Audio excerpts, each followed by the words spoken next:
Good morning, welcome to our channel. প্রচণ্ড গরম পড়েছে, গরমে বেশি করে জল খাবে, খুব ভালো করে থাকবে। দিব্যি এলো পুজো করতে, খুব সুন্দর করে পুজো করলো। সবাইকে কিন্তু ফুলও চাপিয়েছে, ভালো করে ফুল চাপিয়ে পুজো করে ঘন্টা বাজিয়ে ও গেল। চাউমিন খেতে খুব ভালো লাগে। তোমাদের কারোরকে চাউমিন খেতে ভালো লাগে অবশ্যই কমেন্টে জানাবে।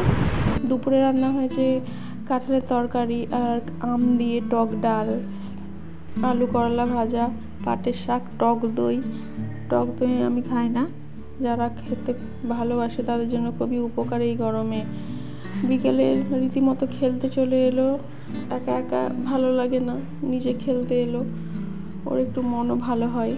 নিজে খেলে আসার পর গেল ঘুরতে গিয়ে ওর চকলেট আইসক্রিম খেতে খুব ভালোবাসে, চকলেট আইসক্রিম খেলো, দাদাদের সাথে দুষ্টামি করলো। এটা ওর মাসির ছেলে দুটো। আজকের দিনটা ভালোই এনজয় করে কাটালো। তারপর একটু ঘুরে এদিক ওদিক গিয়ে শপিং করে আমরা বাড়ি চলে এলাম। আমার ভিডিও ভালো লাগলে অবশ্যই লাইক, কমেন্ট, সাবস্ক্রাইব করে দিও। টাটা।